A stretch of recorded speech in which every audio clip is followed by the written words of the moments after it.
In today's show, it's a mock draft. 12 teams, 9 category, but it's a Roto mock draft. Let's see how it goes. Michael Bolton. Thanks, Josh. It's Michael Bolton here, and it's time for another episode of the Locked On Fantasy Basketball Podcast. Let's get to it. Let's get to it, indeed. You are Locked On Fantasy Basketball, your daily fantasy basketball podcast, part of the Locked On Podcast Network.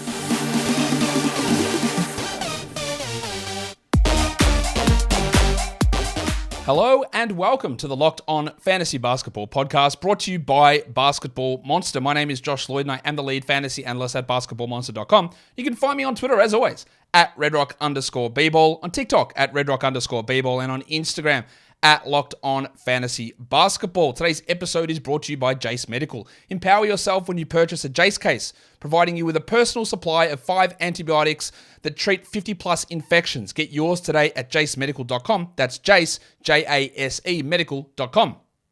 Thank you for making Locked On Fantasy Basketball your first listen every day. We are free. We are available on all platforms. So if you heard Roto and you didn't switch off, congratulations. If you think you're switching off, don't. Because so much of what happens in a Roto mock draft can be applied to a head-to-head mock draft. The difference here is that the punting strategies are maybe less extreme. But if you are against punting in head-to-head leagues, which I think you shouldn't be, but if you are, a Roto draft is exactly the same as a head-to-head draft in terms of team building. And Roto, and I'm going to talk to my guest on this, Dan Besbris, later on, but Roto doesn't mean you have to draft everyone that's balanced across the board. That's not how it works. So there's still a lot to take away from this, even if you are not one of the 5% of people that are in rotisserie leagues. So we're going to do a Roto mock draft. Now, in order to not interrupt the flow of a mock draft, I'm going to tell you today's episode sponsors. Today's episode is brought to you by Jace Medical. We all know that there are situations where sometimes we can't get the medication we need. We don't want that to be the case, whether it's a pandemic, a natural disaster, supply chain issues. We want to be able to treat ourselves when we might have life-threatening infections, and that's where Jace Medical comes in. Jace Medical, you go online, you fill out a form, you get your prescription life-saving medications delivered right to your door. It gives you peace of mind so that you're not just hoping that you have access to medication in an emergency.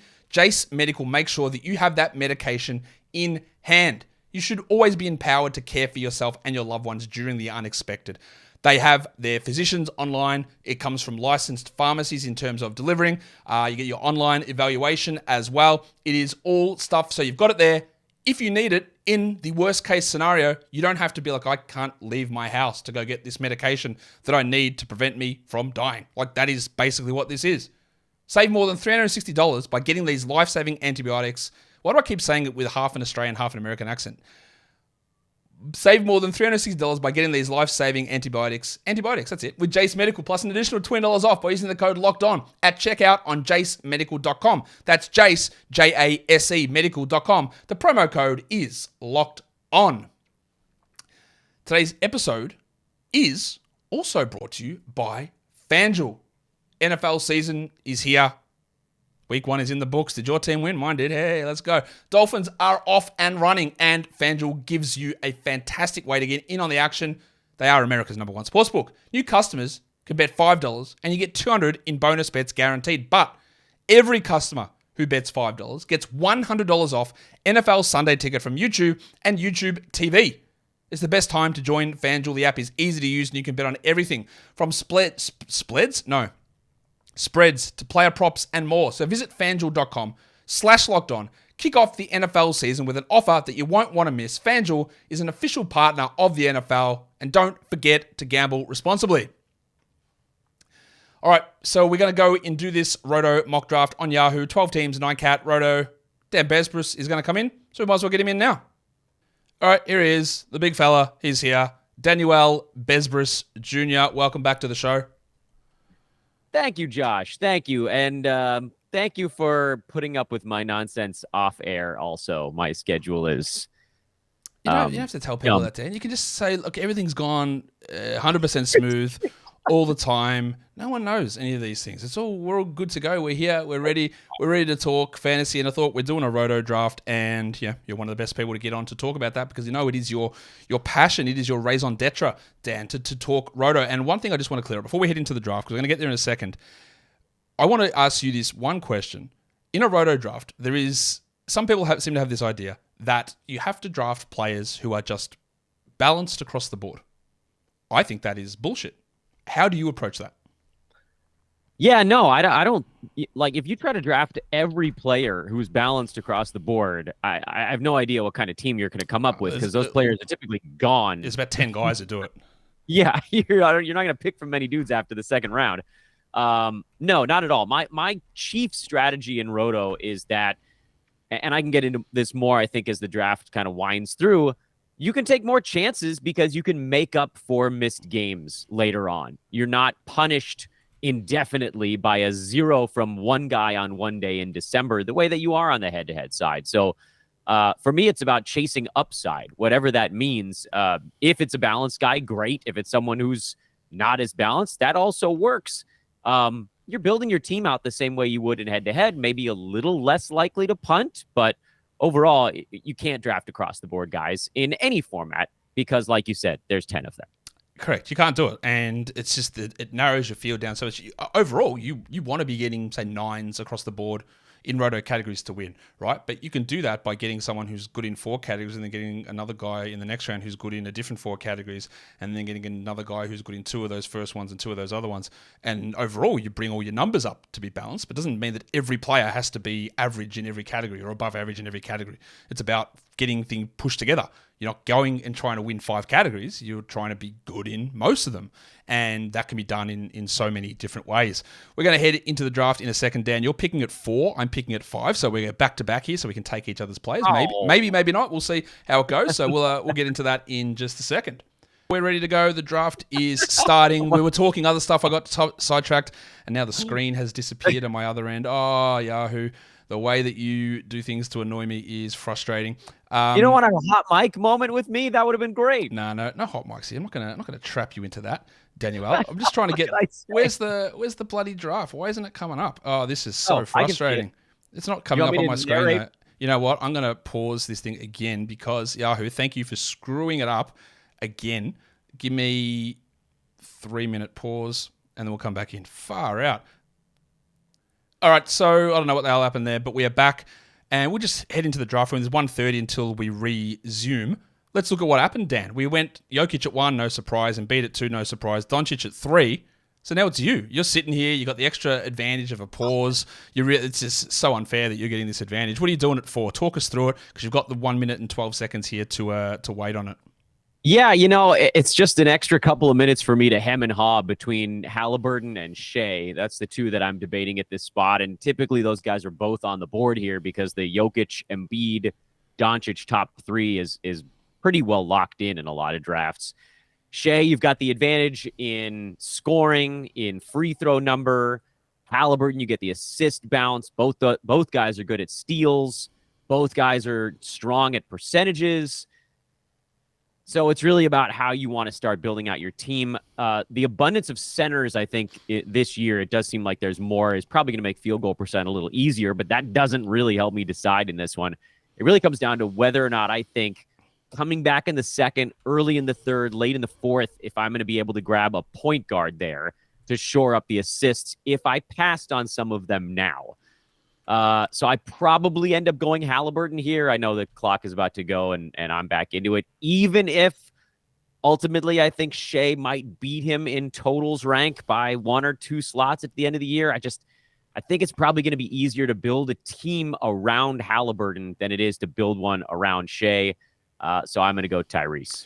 And that makes it easier for me because I'll just take Shai there at that spot. But I agree, like he might not finish here, but I don't really care that much. Like it's fine if he doesn't shoot 92% from or 91% from the line again, it's fine. We don't expect it. I don't think you should ever go into a season expecting someone to do outlier production 2 years in a row like that. Like he can still be good, but we expect it to come down a little bit. I don't really think there's much of an issue with usage or anything like that. It's more just, hey, what if he doesn't maintain insane jumps in percentages? Which I think is a fair criticism. Tatum goes at 6, which I think you'll find, Dan, happens in tons of Roto leagues that he goes in that area. Yeah, and it makes sense. He's a guy who actually plays in basketball games, and you're your other choice there is typically Steph in Roto, and he's getting older. Fun as he may be to have, Steph probably does beat Tatum on a per-game basis. And in Roto, a lot of times you're hunting that. But with your first rounder, you really want someone you can count on to be on the floor as often as possible. It's not a spot where you want to start taking those injury risks just yet. What do you think of the fact that Giannis just went at pick number 9? So it did go Tatum 6, Durant 7. In a Roto league, I don't mind Durant going at 7 at all. As you say, like you've got the extended bench with the games cap. You can substitute guys in. He's got pretty high up, so I don't hate him there. I don't love it. Steph at 8, but then Giannis at 9. That's going to be the controversial one. What do you think of that?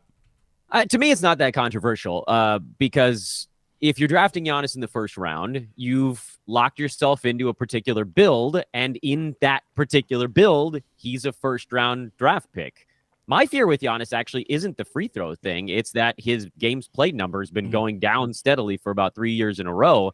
I think he has a rep of being really durable, and I don't know that that's earned anymore. I think the team prefers that he take those games off, so he might be a slightly larger injury risk than folks are giving him credit for. But, on the free throw thing, that's not the way I like to start my Roto team. But at the end of the first round, your choices aren't that great. So if that's the direction you go, it's not the end of the world, and you just build around it. Yeah, look, he's not touching 70 games. His knee's screwed. It's like Kawhi's knee, really. Yep. It's bad. He's never playing those games. So the free throw stuff also, not last year, the year before, he shot 72%. Like, he's not guaranteed to shoot 64%. And I did a study on this the other day. It's coming out to my pick. That if your team shoots 83% across the board, right? So you've got all these good players, and you add him to it, your team shoots 80. And that's still like 6 or 7 Roto points, right? That's totally okay. So there is an idea out there that if you have Giannis, you automatically lose free throws, whether it's head-to-head or Roto. And it's just not true. Like, you can actually build around that. Even if you have an average team in free throws and Giannis is added to it, well, you maybe use 77%, which again is not the end of the world. Like, you can actually make it so that you're not getting ones in that category in a Roto situation. You don't have to, but you can make it that way. Yeah, you can. I think I probably would at that point just take the 1. It'd be easier to build a team because that's true. Once you have him, you're like trying to avoid any center that isn't good at free throw shooting, and so you squeeze yourself into a weird spot. I'm probably not going Giannis first round in Roto. I'd rather go someone like AD or Kyrie at that spot, or maybe even Dame. But some of these guys going off the board, I think people can probably see that, where you don't necessarily lock yourself into that particular build. But if that's the direction you're going, and if you can pull off the punt, you got to be good to do it in Roto and get enough points in the other ones. But it can certainly be done. I'm going to do this because I want you to talk about it. I'm at pick 20 here. I'm taking Kawhi. What do you like? He's obviously much better than this on a per game basis. He's going to miss some games with back-to-backs. He had knee surgery again on his meniscus. But we don't have to worry about fantasy playoffs and him missing some time with that schedule. I'm not doing this because of the rules the NBA brought out as Dan makes his selection here. We'll talk about both of our picks in a second. Those rules, which I don't think are going to... The only thing I think it's going to impact is maybe the way that teams did it the last couple of years, where in the last 2 to 3 weeks of the season when players are shut down with fake injuries. That's more of the issue with those rules, I think, is important. But everyone else who basically sat games was doing it because of injury. If you read those things, there's all these caveats as how they get away with it. Like Kawhi is coming off knee surgery, so he is going to sit back-to-backs. It is going to happen. But in this spot, Dan, we'll get back after you picked Mikal Bridges. I'm fine with taking it. Like, I wouldn't have taken Durant in round 1 and Kawhi in round 2, but given the fact that maybe he plays 60, I can substitute my bench in. Again, in Roto League, Dan, we're not talking about getting a waiver wire guy in to replace him. We're talking about getting my 11th player to replace him, not a guy that's the 170th best guy. The 11th guy on your roster replaces him in your lineup. Yep, absolutely. And you have someone in the first round that's younger, useful. You can take a shot like that. The nice thing about guys like Kawhi is in a lot of leagues, in a lot of drafts, it's back to you, by the way. Fall. And it is back to me. All right, I got to get back on the clock here. What am I doing at 28? Well, there's a couple of guys that I didn't think would still be on the board here, actually. I was all ready to go take a shot on like a Jimmy Butler and do that. Well, you know what? Let's do the Jimmy Butler thing, actually, because he sort of falls into that same Kawhi mold of very good per game player who's likely to miss a bunch of ball games. Dame coming to town, a wrinkle. I have two very durable players, I believe, in my first two picks, so I can take a little bit of a shot on this one. If I had an injury risk in my first two, I'm probably going Desmond Bane here, but I don't, so Jimmy Butler. While I make my pick, what do you make of Bam Adebayo going ahead of Jimmy Butler? Is that what happened? Yeah. Oh, he went at 25. Yeah, I do need to go back and recap all of these picks because I haven't. But yeah, he went ahead. I really just don't agree with that at all. I'm gonna take Fred VanVleet here. I think Fred VanVleet at pick 27 is good value. And then I am gonna recap all these. Actually, I'll do it now, then we'll get back to that. All right, so after you took Tyrese at 4, that's how far back we'll go. Shai goes at 5, Tatum 6, Durant 7, Steph 8, Giannis 9, LaMelo 10, Kyrie 11, Anthony Davis 12, Lillard 13, Booker 14, Don Mitchell 15, Sabonis 16, Anthony Edwards 17, Jaren Jackson 18, Trae Young 19, Kawhi 20, Mikal Bridges 21, Towns 22, LeBron 23, Siakam 24, Adebayo 25, Harden 26, Cunningham 27, Jimmy Butler 28, VanVleet 29, Paul George goes at number 30. So yeah, what do you make of Bam going ahead of Jimmy? Because I don't think that's the correct move. Because if Lillard comes, the guy who is losing, I believe, is Bam. And Bam actually, for the last, I think, 40 games of last season, averaged like under 8 rebounds a game last season. And that's dropped down. He plays more minutes with Kevin Love, a pretty good rebounder. I don't know where Bam's going to be this season. I'm a little worried. Yeah, this was real early. He's been going more in the 35 range in most of the drafts I've watched. So to see him go at the front end of the second round, and again, this abundance of centers, I don't think that you have to go get a guy like that. I think Miles Turner's still on the board right now. Has he not come off yet? He's there. There are Claxton's great centers. Yeah, you got Claxton. You've got a host of them. I've switched over and I'm looking at the draft board instead of the remaining names list right now. But and this is a team that has Jokic already. So if I'm taking a center there, I probably want one that's blocking shots, not one that's another steals-based center. So and Jimmy Butler, like, we're talking about a guy that's a first rounder per game. Bam was third round per game last year. Roto, you got to be chasing anybody you think can get inside that top 18 per game, wherever they fall to you, pretty much, because that you make up for those zeros, like you were talking about. You throw your 11th best player in, or you pick up an injury replacement guy who might be a top 70, 80, 90 type of dude. You fill that slot. You don't need the quiet plotters. You want to try to catch lightning in a bottle. And the beauty part of Roto is that if your guy doesn't play, and if you want him to play 64 and he plays in 58, it doesn't break your team's back the way that it does in certain head-to-head leagues. This is something that gets thrown out a lot. I think a lot of people think that Roto League is that you want the boring plotters, but it's literally the same strategy as head-to-head league. Like, the way that you win is by getting guys who jump 20, 30 spots, 50 spots if you're getting them in round 9 in terms of their overall value. That's how you win. It's not, I'm just going to be slow, I'm going to be steady, I'm going to get the guy who doesn't hurt me anywhere. That's not how it works. Like, that's not how you win. You might think that you look like you're going to win on draft day doing that, and that's probably true. But overall, like, you got to hit upside at times. And yeah, at times upside can be because someone fell 30 spots more than you think they should have. That still is upside. If you get, I'm going to use an example you'd love to use, Dan, is that Chris Paul would always fall 20, 30 spots, right? He might not have upside to go into the top 10, but if you get him at 50 and you think he's going to hit 30, well, that is upside. Even though it's, you think that he's fallen too far based on where he should produce, that is still 20 spots of upside based on the spot that you got him.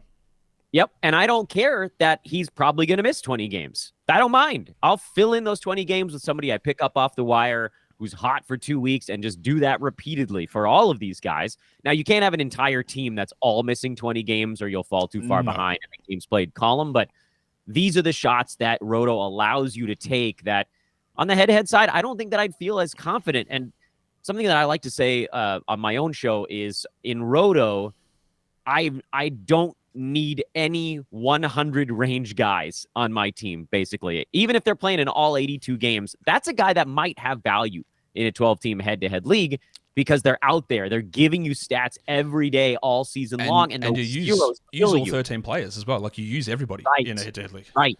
So, Roto, give me the top 60 guy who's playing 60 games over the top 90 whatever guy who's playing 80 games. Even by totals, the 90 guy actually wins at the end of the year. But in Roto, you cover that gap with 20-some-odd games of a top 100 dude, and all together, that aggregate, 60 games of top 60 plus 22 games of top 100 or whatever is better than 82 games of a top 90 guy. So you want those dudes that can jump, even if they might miss a few ball games, with some exceptions. Top of the draft, you don't really want a first rounder who's going to miss half the season. That pretty much breaks your back. But otherwise, I love that aspect of Roto. I love that it opens the board up to these players that you might think are risky. You get to take them, and it's okay. That's fun to me. Because I'm a boring old man, so I need my fun. No, you want to get guys who are good. We're talking a lot of strategy here. It's my pick in a second, or it's my pick right now. So I'm going to go and make that pick, and then I'm going to recap stuff while you make your pick, and I'll have a look who's available. But there is a lot of strategy stuff that is important to talk about here as I have a look I probably do need some blocks on my team. Same. So what do I do here?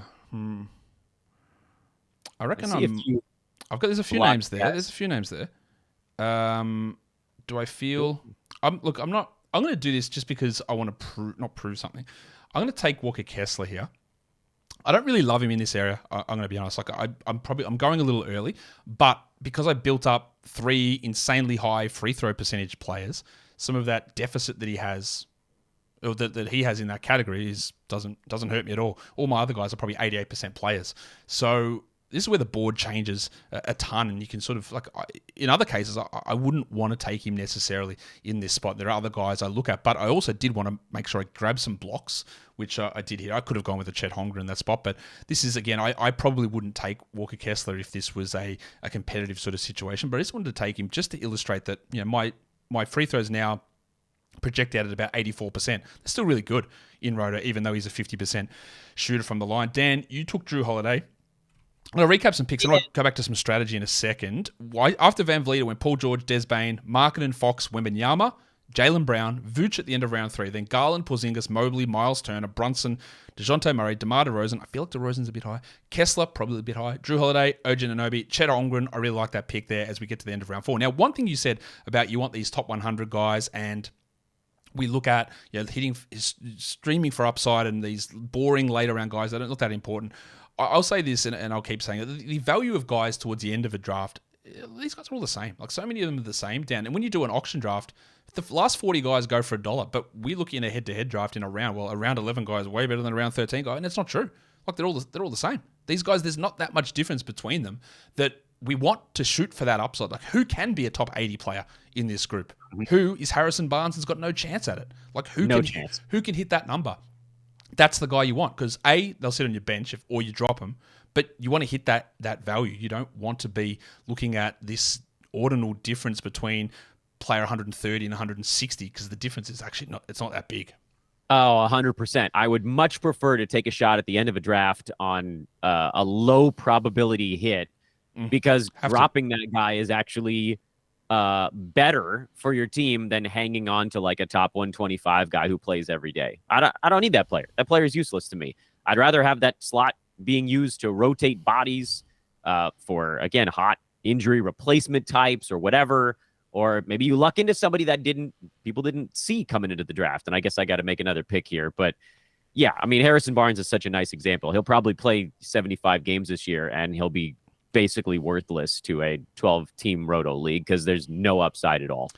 Some interesting. And I need a center. Interesting picks here. Yeah, look, and I need assists in my next pick. So OG Anunoby, Chet Holmgren, Jamal Murray rounds out round 4. Levine at the start of round 5. Zion goes at pick 50, and Scotty Barnes at 51. And they're aggressively high picks, I would think, even more so for a Roto format.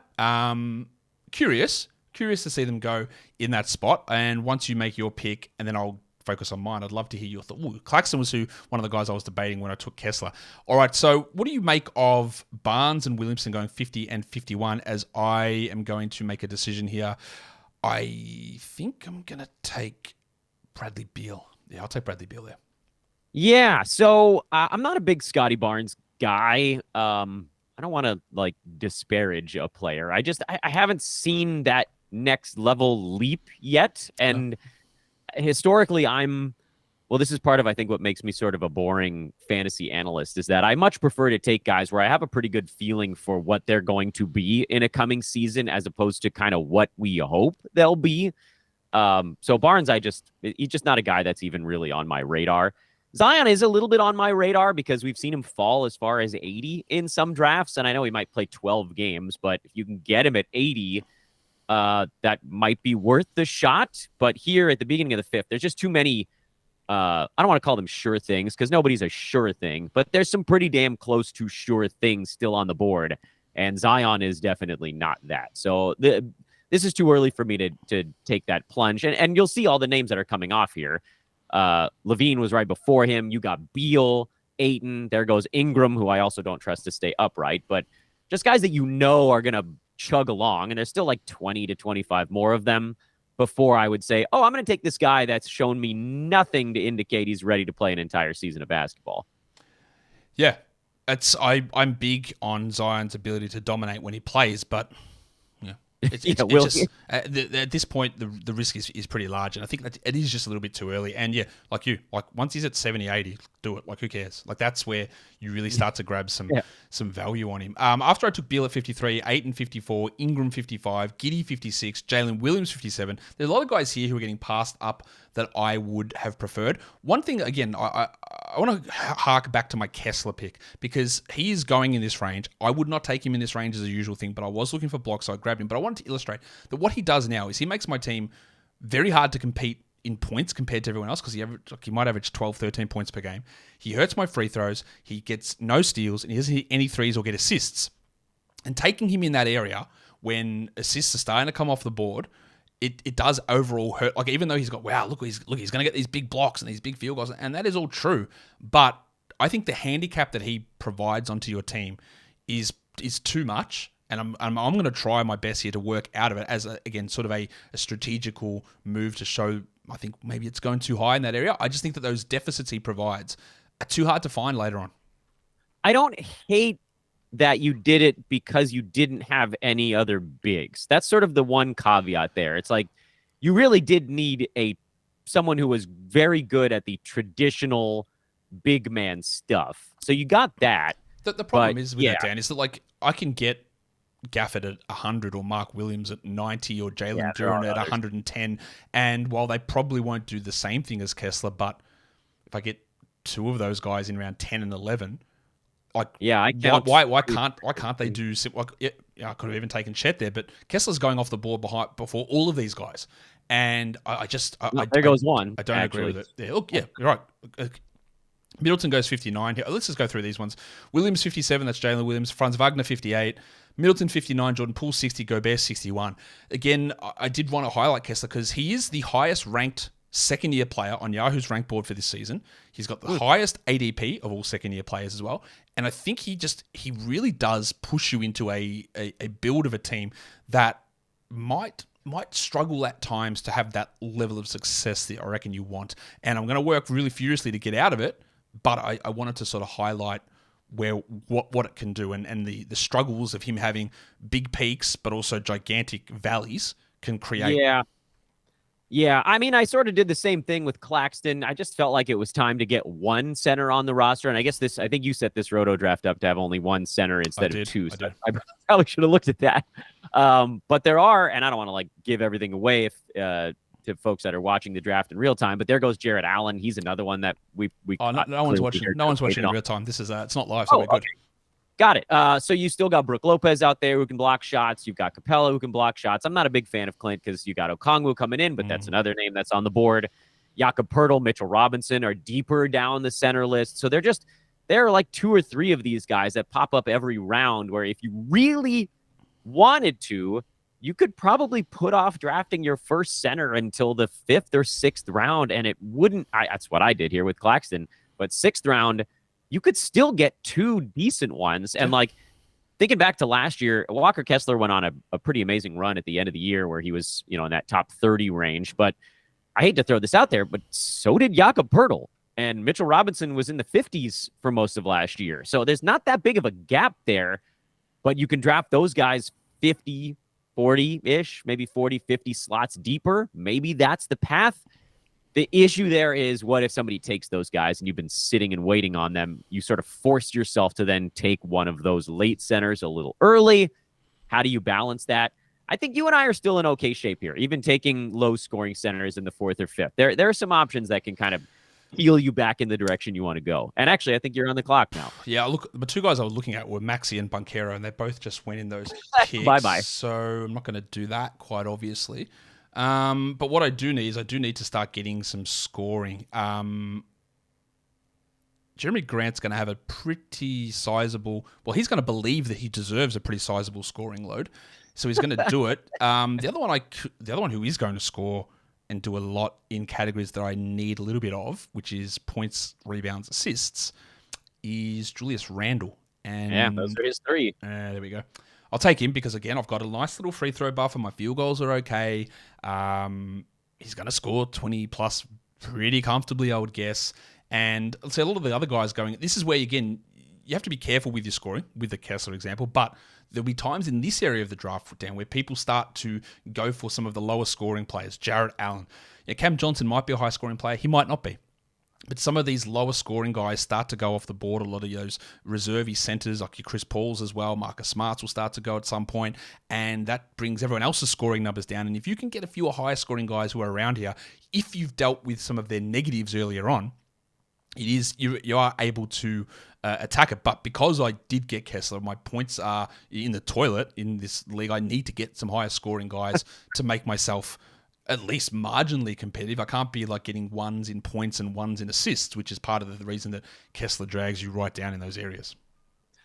And then I went old, which shouldn't surprise anybody. The question was, which old was I going to go with? And I just decided to pair Brook Lopez with Nick Claxton as my 2 centers and kind of clean up the blocks category. My team could probably use a bit of rebounding assistance because Brook Lopez doesn't do that.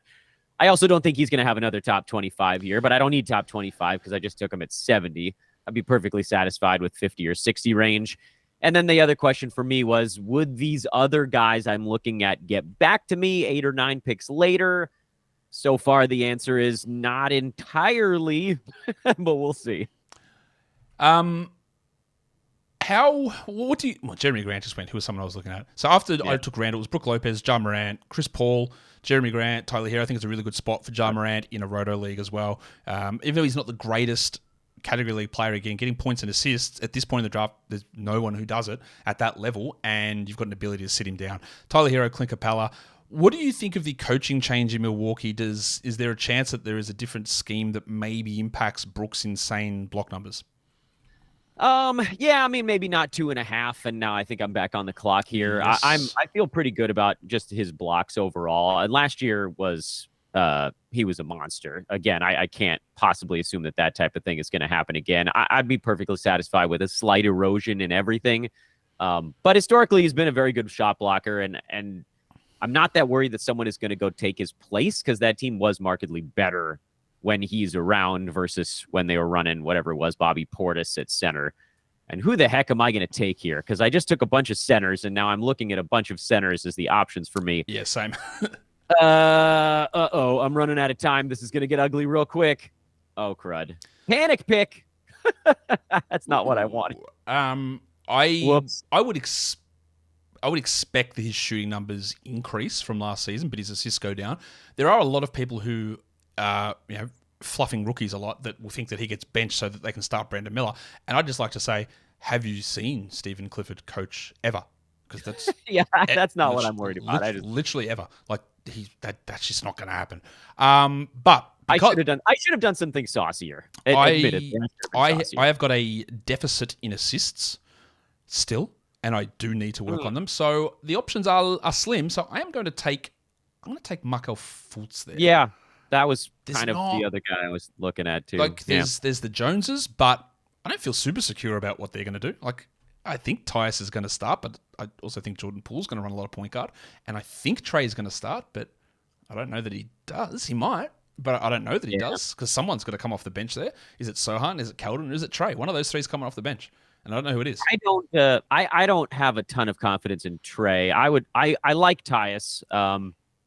Honestly, if he gets back to me, I would consider him pretty strongly. I probably would around that area too. But you're going to take him first. I don't know, maybe. But my thing is with him is that he's there. He's an older player. He's an unrestricted free agent. Jordan Poole can run point as well. Delon Wright is still there. Johnny Davis probably needs minutes.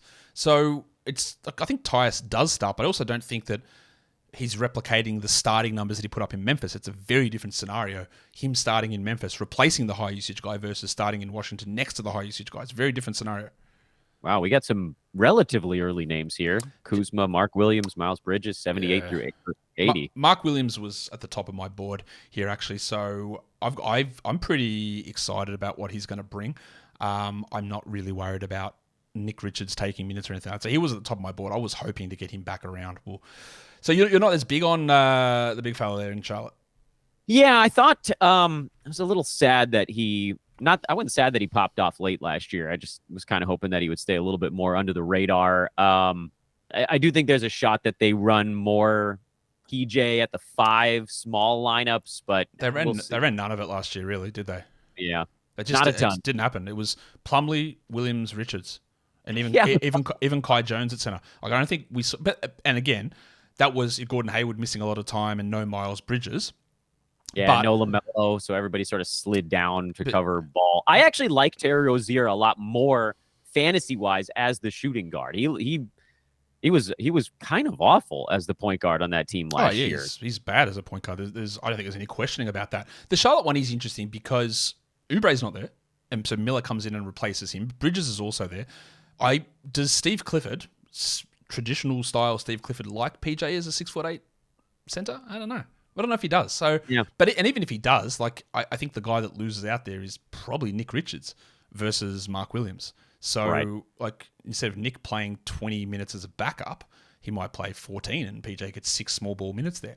And a lot of guys that I want just went off. All right, so let's go through them. Derek White, Michael Porter, Tobias Harris, 83, Simons, 84. Oh, that's interesting. Rob Williams, 85. Dan Gafford, 86. There we go. Austin Reeves, 87. Gafford is insanely ranked on Yahoo. I'm glad that he was able to get picked there. Not for I wanted him, but he's ranked at 100, which doesn't make a ton of sense. I've got quite a few interesting players at the top of my board here. Maybe I do take Tyus Jones down when we get back around to it. I know he's getting close to you. But I'm into a spot where I'm looking at my position eligibilities, and I hate how this happens on Yahoo. They've slotted Kawhi in as my shooting guard. Like, bro, can you just move him across to the small forward? What are we doing here? Please, like, I don't need to know that I don't need to look at this and go, yeah, I really need a small forward. I've got one. He's sitting in my shooting guard slot. That said, I still need another forward because Beal isn't forward eligible at this point, but we need to get another forward soon, but we can get that later. That thing is insane because I could very easily move Mikal Bridges to small forward and Jimmy Butler to power forward on my board. I don't need a power forward right now. John Collins at 89. Far out. That is not expected. Wendell Carter goes at 90. What are you thinking for Johnny? How are you viewing that pick? Because I'm not sure how I'm viewing that pick at the moment. Not highly. I know that much. I probably was looking at him in the 9th if he got back to me. I just feel like a change of scenery is going to be really good for him. Getting off the trade block for the first time in checks calendar like half a decade. That's just, I think there's going to be a little bit of a revitalization of him just getting out from the Atlanta mess. And he's a good percentages guy. It's pretty easy to have a nice rank when you're good at both percentages. And then, beyond that, if he doesn't pan out, I think we're deep enough into a draft now where it doesn't really kill you to start taking a couple of shots, even if there are some safer names still on the board. Certainly in this round. Ooh, nice one. Yeah, look, I could have taken Tyus, and maybe you'll take him here, but I think Okongwu here at 92 after Jabari Smith goes at 91. I don't think that they're going to just outright replace Capella, but I do think we are going to get a little closer to a minute split than we've ever had in the past. But it is worth mentioning as you make your pick, Dan. I've mentioned this plenty of times. This might be someone's first show. When Quinn Snyder took over, Onyeka Okongwu's minutes went down. They didn't go up. He didn't prefer them. They went down. He played like 20 a night instead of 23.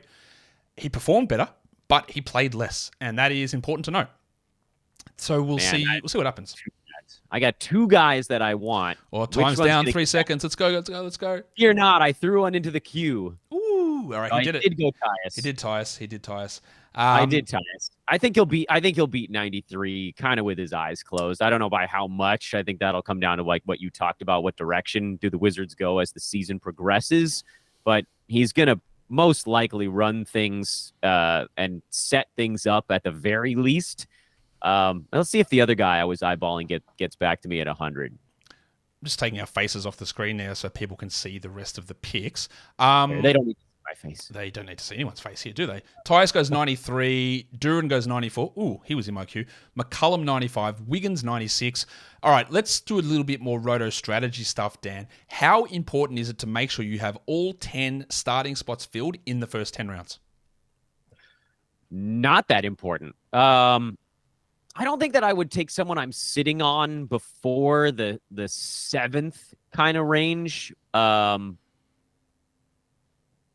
probably about where I'd consider it. But that, again, that's one of those things you can also get away with. I still, by and large, don't like stashing because I know other guys on my team are going to get hurt. I would rather take a shot on an injury-prone player who's healthy to start the year. But if you're relatively safe in what you're doing up to whatever juncture that is, then you could do the sort of squat method, squat on somebody. We certainly don't need to do 10. The squat method, Dan. That sounds like something you should be keeping private between you and Mrs. It's really Besbris. good for your quads. Yeah, it's really good for your fantasy quads. Ooh. Okay, so okay. You're making your pick. Keegan Murray 98, Jalen Green 99. They were both in my queue, which only has 4 players on it, down to 2. It is your pick. I also don't love Buddy Hield there at 97. So what are we looking at here? We're round 9. I am going old, very old. Mike here, Conley. But it's yeah. Well, we got a little bit of room there.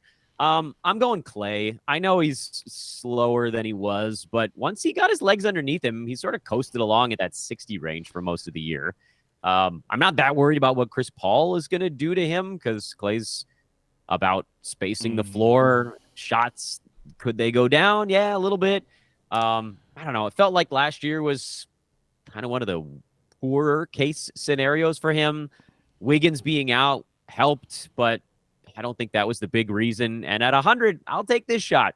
I don't care if he sits a bunch of ball games. I'm going to take advantage of Yahoo's position eligibility snafu, and I'm going to put Zach Collins into a forward slot here.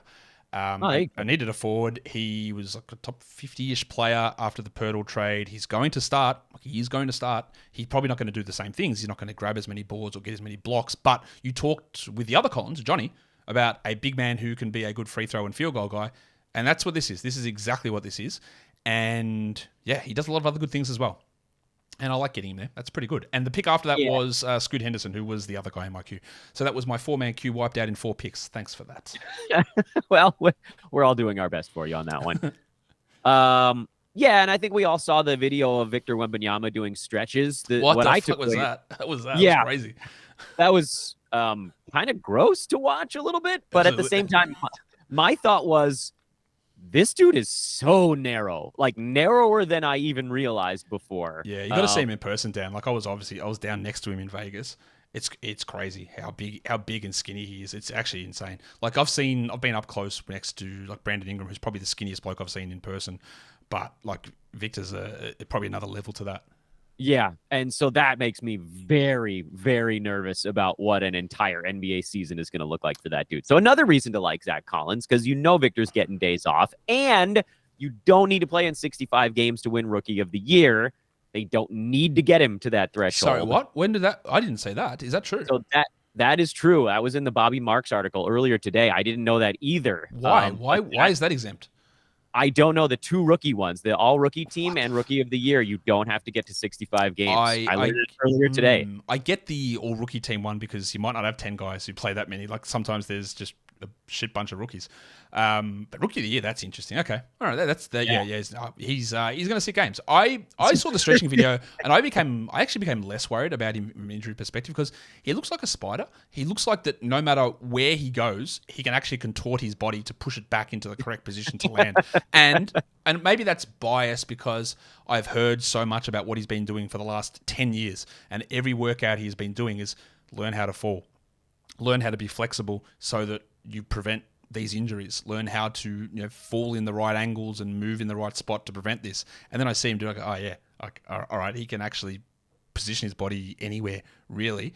And very rarely that you get an injury from being too skinny because someone puts their shoulder down and charges into your shin and breaks it like that. That's not a likely scenario.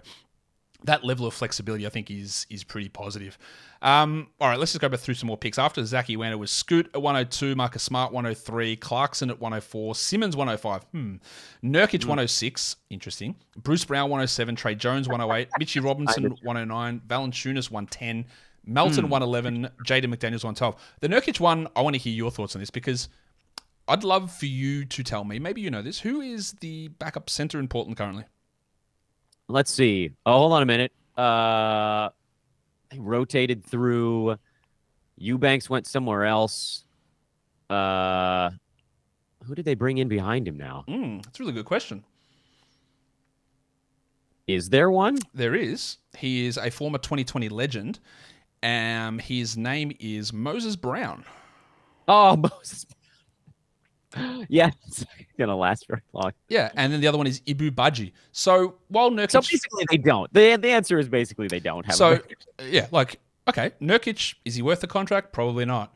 Would they love to have a different center there? Sure, but they don't. And trading him away, they're not. No one's going to want him. So to get off him, I'll say this always as well. They have to give up assets to give up Nurkic. And why would they do that when they're going to be bad? I think he's going to be there. And unless if they had like if Scoot was a center, I'd say, well, Nurkic just cooked. There's just no way. But they don't. They don't have anyone to take those minutes. I just took Sadiq Bey at 116, and I feel pretty disgusting about it. But I did need to get a small forward, and I do think he's going to play a decent role. I had no intention. No, I'm not going to do it. I thought I might go D'Lo just because he just keeps falling, but I don't like it. So I'll go Gary Trent. I don't have confidence that Dennis Schroeder is just going to soak up all that Freddie VanVleet was doing, and whatever clears out there is probably a little more for Trent. But he was quite bad at the end of last year, so there's a very real chance that he sort of poops his pants this season. But again, regime change and all that stuff. We'll see if that helps him, and when he can get in there and shoot, he's been kind of decent. And if Toronto goes into any kind of sell mode, if he doesn't get sold, he could be an interesting winner in that case as well. So I figured that was a reasonable shot to take a chance on it. He's currently an expiring contract, Trent. As soon as he picked up that player option, there was a report from Chris Haynes said, hey, they're working on a long-term extension. That was 3 months ago, and absolutely nothing's happened. So and of course they drafted Grady Dick, who's ostensibly going to play the same position. I think Trent is horribly overrated as a player. I think a lot of his value came from Nick Nurse's scheme telling them just please just go for every on-ball steal possible. And I'm not sure that Darko's going to do the same thing. He might. And then, as you said, once Pirtle came across, they moved him to the bench, and he was shithouse. He couldn't do a thing in that role. Ooh, Asar Thompson goes at 123. That is interesting. So let's just go through these picks as you get ready for yours. So I went Bay at 116, hate it. Trent at 117, Aaron Gordon 118, Shaden Sharp 119, Barrett 120, Keldon 121. Oh, there's some Roto unfriendly players. Brogdon 122, Asar 123. Jackson McIntyre says Asar's path to minutes is easy. It's not that easy. He has to they have to give up on the Isaiah Stewart at the 4 experiment. And I don't know how quickly they do that. We'll see. Because he's not getting any minutes at guard when there's Monte Morris, Jaden Ivey, Kate Cunningham. They drafted Marcus Sasser. And I'm not sure how much he's playing there. Oh, D'Lo at 124. Dan, I know you're a big... I had to. As a Laker fan, you're a big D'Lo guy. I know that. Do I do this now? Yes. I don't know. While you're thinking I need to defend myself on the D'Lo thing, I went into this draft with zero intention of ending up with D'Angelo Russell, and he'd been going near 90 in a lot of drafts. But this is 35 slots deeper than that, and LeBron is not going to play every damn ball game, and AD is not going to play every damn ball game. I don't care what rules the league tries to put into effect here. I had to take a shot. This again, I'm going to chase somebody who could fall into 2-digit value. That's what we're looking here. Anything 99 or higher, and D'Angelo has a chance to get there. Agree. That's the end. That is 100% true. He can do that. That's what we're all looking for at this point. We're looking for... Okay, well, the guy that when we look at the Yahoo draft board that you'll see... Trey Murphy's at number 1. We know that he's injured. Westbrook's 2. Herb Jones is 3. Do you think that Herb Jones is a double-digit upside player? With hair splitting, I could get him to in the 90s. So not really, I guess. Yeah, but no, I don't think he is either. Because again, people go, well, Trey Murphy's gone. Yeah, that's cool. But Zion and Ingram were gone last season, and how'd that work for old Herb?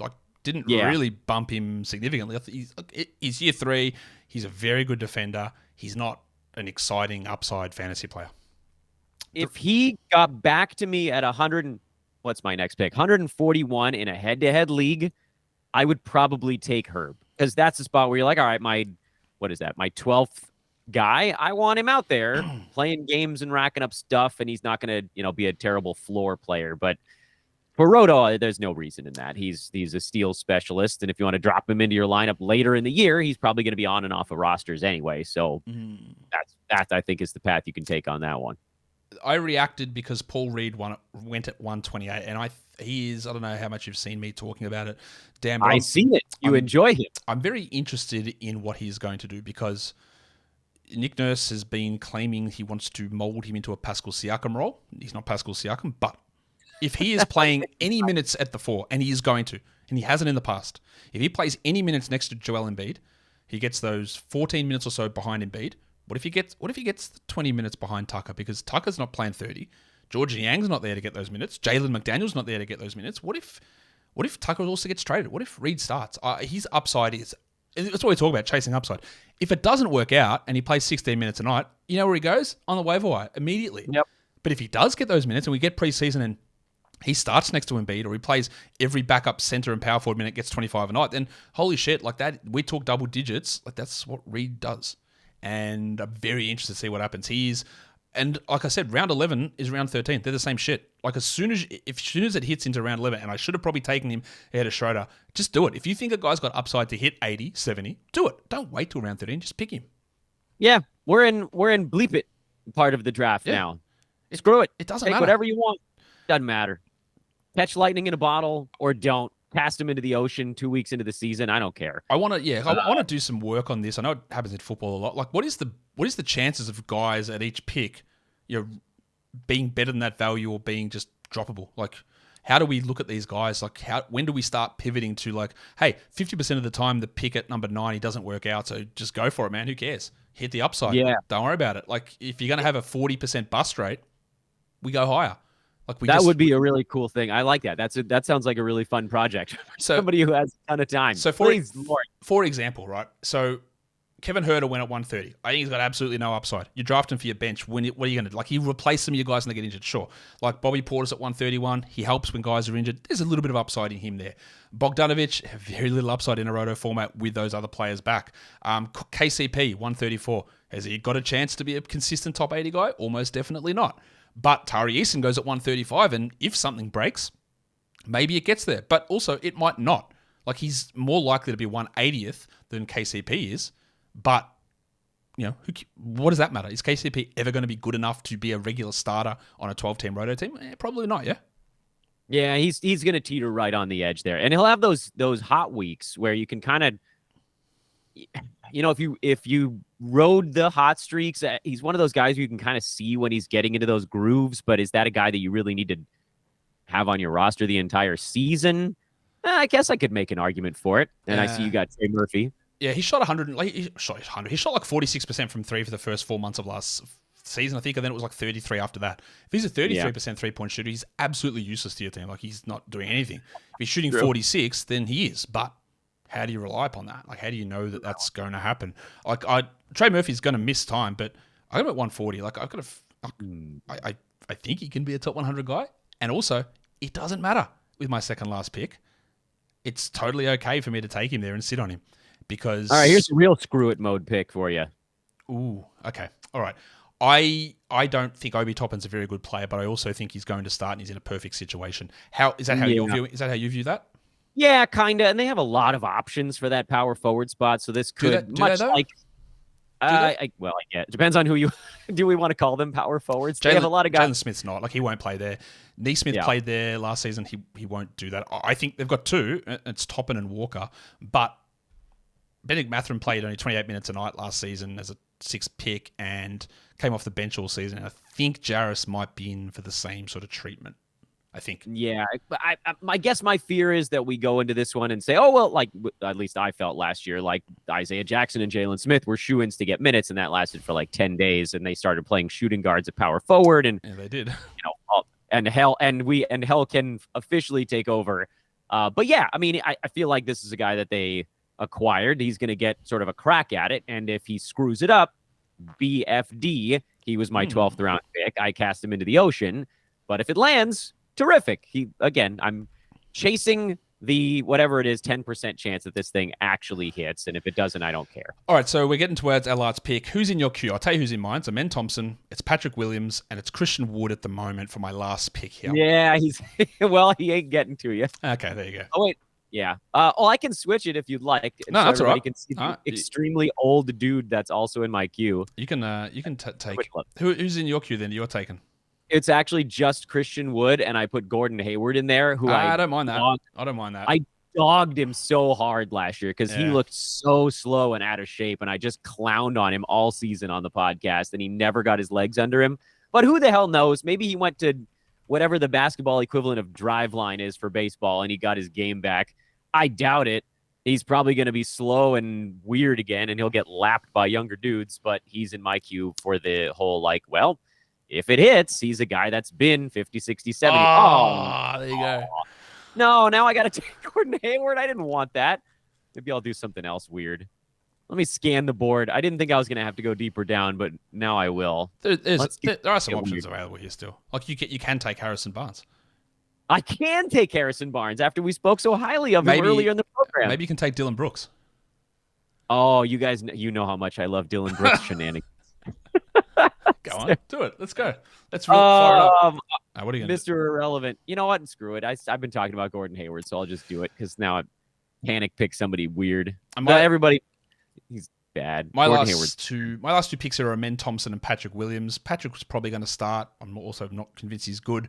Amen's not going to start, but I think he's also going to absorb a ton of minutes from someone who may or may not be in jail by the time the season starts. So let's take Amen Thompson. Again, this is what I'm doing. If Amen Thompson plays 20 minutes a night and shoots 40 from the field and 60 from the line, then I'll just say see you later and I'll go get somebody else. But he's on my team now. It means no one else can get him if he pops off. He might not. He might. But also, Dan, in Roto leagues, as a general, your bench is an extended IR sort of position too. So if I have to wait 3 weeks to see how it pans out, I can. I actually don't have to keep up with pace of games played for those first few weeks. If I got a couple of injuries, I can actually let it slide and then figure it out later on. Yeah, I actually typically in Roto leagues, unless I am beyond confident, I'm typically starting 9 guys at the beginning, or really anyone that I feel almost guaranteed is going to get me top 80 per game production or better right at the beginning of the season. I don't mind at all falling whatever it is, a handful of games behind. You have to be a bit careful because if you get beset by injuries at some point and then you're forced to fall farther behind, that's troublesome. But most Roto leagues don't have a moves limit. So later in the year, once you hit silly season, there are Roto leagues where I made 4 moves a day for the last 15 days of the season because most of my guys were resting or taking half the games off. And there were these weirdos on the wire that were putting up top 60, top 70 stuff every night. And I could rotate 4 of them in every single day and catch up in games played at that point. Or maybe you attack a particular category. I figure I can monologue about strategy here since the draft is over. Strategy is a nice way to do it here. If you're attacking a category late in the year, you can stream guards that are good at rebounding or centers who are good at hitting 3-pointers. Those are the kind of things that you allow yourself some wiggle room on if you do fall behind as in games played, as opposed to blowing your games cap on someone who's posting, top 130 value that doesn't help you very much. By the way, another guy that I forgot to scroll down and throw into my queue, Delon Wright. I am kind of interested in what he does this year. I thought he was pretty good in his backup role last season. And there's a way that he maybe is one of those lightning in a bottle type, slightly older dudes, but that only fits if the Wizards are kind of semi-winning a few games. But again, who cares if it doesn't work? He's, going at 155 here. Okay, I'm done talking. Sorry about that. That is true. The thing with D-line I'd worry about is there, again, both him and Tyus can't really succeed at the same time. I don't think when Poole is there, and they probably want to see if Johnny Davis can do something. He can't, but maybe they want to see that part of it as well. In terms of that strategy, the way that I approach a Roto League is at first I'm not rushing to fill my spots, right? So I'll go behind pretty comfortably early on. But then through the middle of the season when my guys are rolling, I'll push ahead of schedule usually, and I try to avoid I'm scrambling to grab Jonathan Williams at the end of the season to stream him in. So I will go, last season, I think 3 or 4 days before the end of the season, I hit my maxes. Maybe a week before I hit my maxes. I ended up finishing second in that league, which was annoying. But I was able to get the majority of good games out of my good players through the middle of the season. I went low early, pushed through higher in the middle of the year, and then maxed out through 2-3 days or a week or so before the end of the season, around that area. Because once I just sort of knew where guys were and their roles, and I was comfortable with guys, then I could have more confidence in starting them through the middle part of the season, which tends to be a little bit more stable in the beginning and the end, Dan. Oh yeah, totally. Absolutely. Makes a lot of sense. If your team is healthy in the mid part of the year, that's a great time to be able to roll those guys out there. A lot of times I end up with guys that are banged up in the middle of the year. So then I am doing a little bit of that late season scramble. And I guess I don't mind it as much. And one other thing you mentioned that I thought was really good, don't try to hit your games cap limit on the very last day of the season. It's a good way to end up missing it by a couple of games, and that could be the difference in third or second or first. You get those extra 2 games.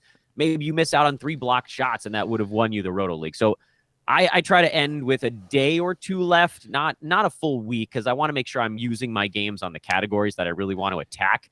But you'll always see someone that fails to hit the limit that would have been better in the league had they gotten there. The other little thing, Dan, is in your utility slots, right? You got 2 of them or 3 of them, right? You can go over. Say you got 82 games, like utility gets pushed together, right? Let's just say it's 2 utility spots. So it's 164 games for utility you can use during the year.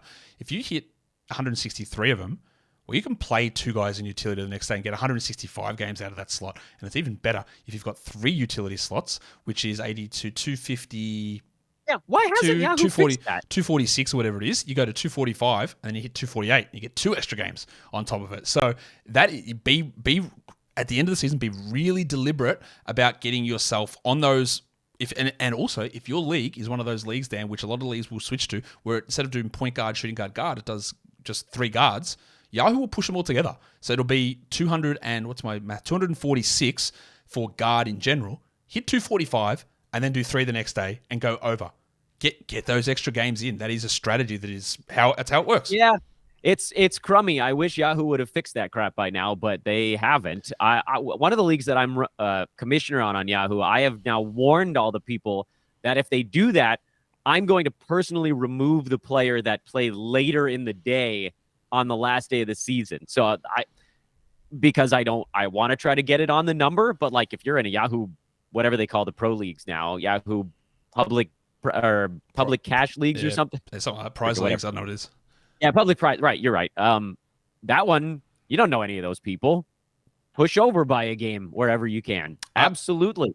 Use what you have at your disposal. I don't have a problem with that. Like, I know that rule is there. Like, I'm not going to be like, oh, you've got to set it and we're going to manually change the thing. Whatever. There's 1 extra game. If you're not smart enough to take advantage of it, you lose out. I think like it's there. Like you've got to be. It's when we always talk about, Dan. Like, know your rules. Like you got to know them and you got to know how to take advantage of them. Just quickly before we go, because I know you've got stuff to do. Run us through your team. So run us how you picked at 4, I picked at 5. Run us through your squad. Tell us, is there a pick when you go through them that you didn't like or that you really liked as you go through that? Oh, well, I can already tell you the Terry Rozier pick was the one that I was full on panic pick there. I didn't set my cue. I was yammering about God knows what at that point during the show.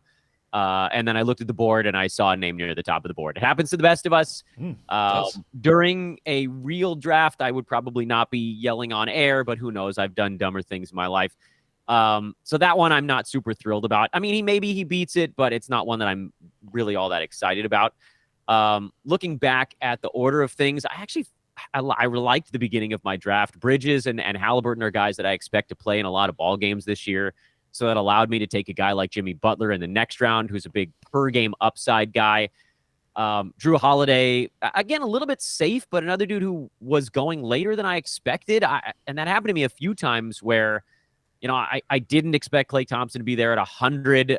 Again, not a guy I was targeting. D'Angelo Russell in the 120 some odd range. If you had just showed me the list of players on my team right now, I'd be like, oh, I don't know about that. But where I got them makes me feel much better about the team that I just built. There are some holes. The big one being rebounding. Nick Claxton's the only guy on my team that I can actually count on to get some boards. Maybe I get lucky with Obi Toppin.